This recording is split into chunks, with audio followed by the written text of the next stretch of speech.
매일매일 책 읽는 습관을 기르자 10월 25일 시작합니다.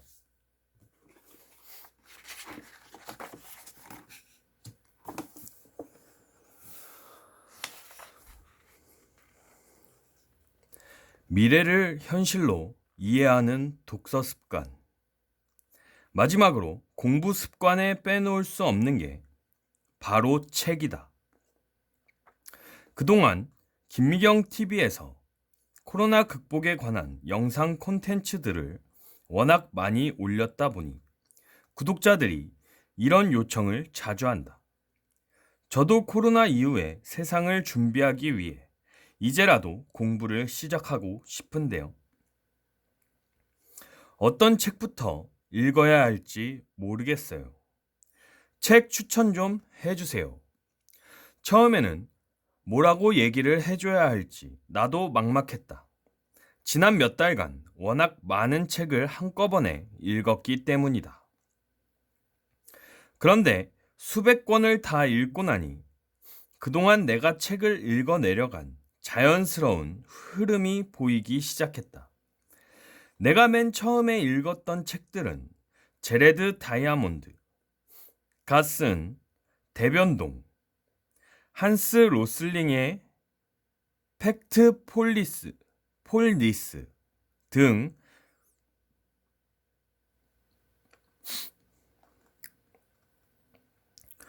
위기를 대하는 다양한 방법을 다룬 책들이다.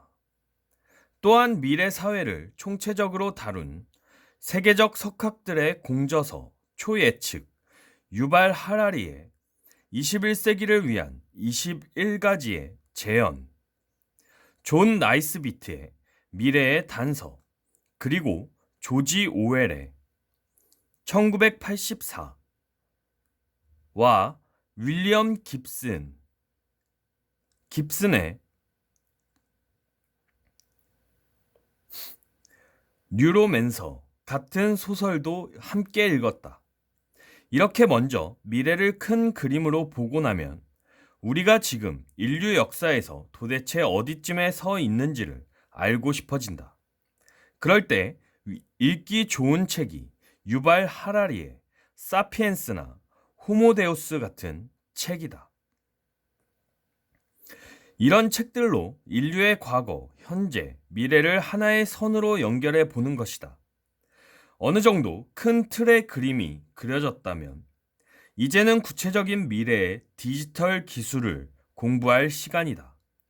인공지능, 빅데이터, 블록체인, 사물 인터넷, 로봇 등에 관한 책들은 이미 시중에 엄청 많이 나와 있다. 비교적 최신의 책을 골라 열심히 읽어보면 서서히 자주 쓰는 용어가 보이기 시작할 것이다. 경제 트렌드를 다룬 책들도 놓쳐서는 안 된다. 코로나 이후의 세계 경제와 기업의 변화, 일자리, 그리고 돈 등 우리의 생계와 밀접하게 관련된 내용들은 빠짐없이 공부하는 것이 좋다.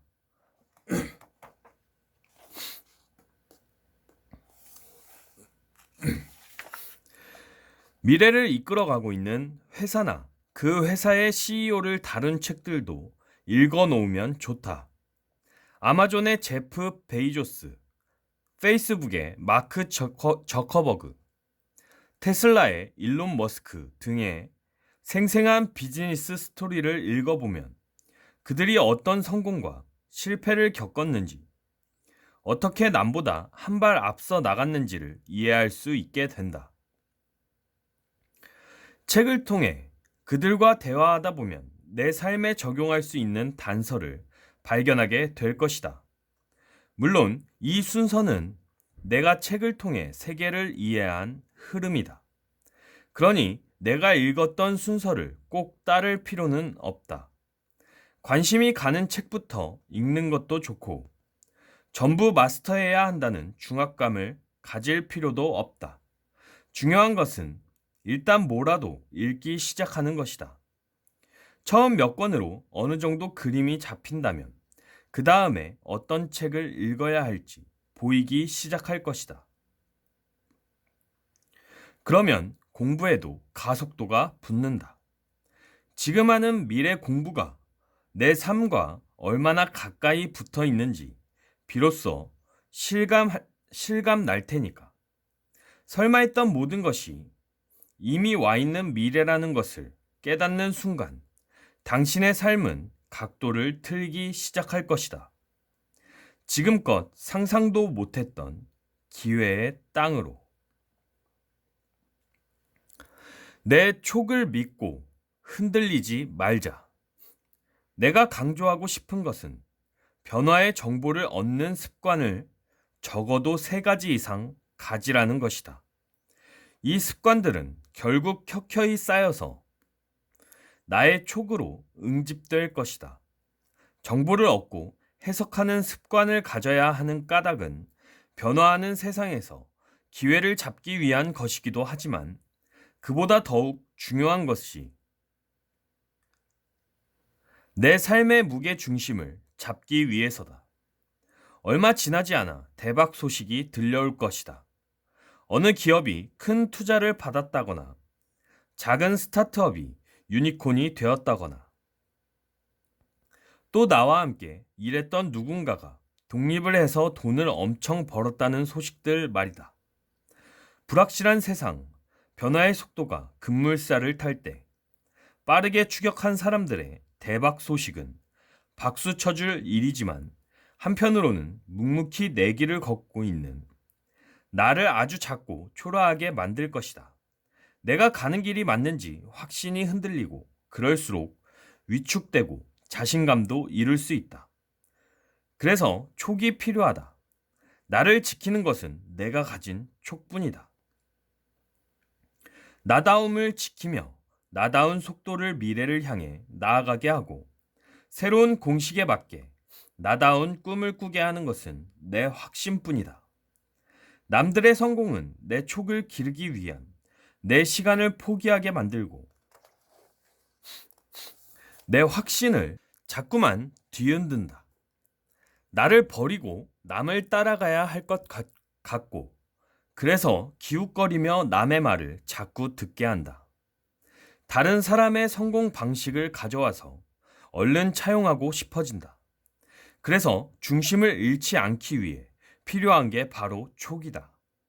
내가 2013년 김미경의 드림온에서 강조해 얘기했던 것은 남의 꿈을 가져오지 말라는 것이었다.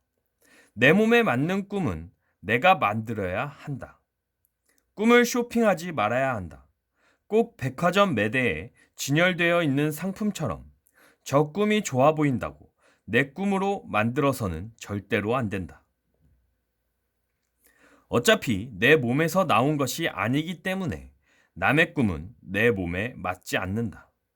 결국 나를 완성하지도 못하고 잘못하면 남의 꿈을 대신 살아주고 있을 수도 있다. 8년이 흘렀지만 꿈과 성공에 있어서는 마찬가지다.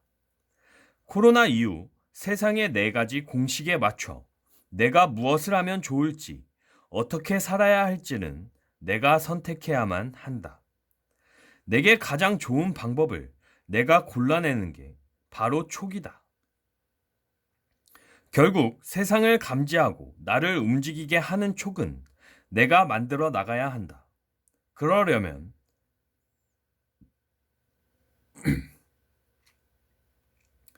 가장 성실한 방법이 아닌 이상 촉은 만들어지지 않는다.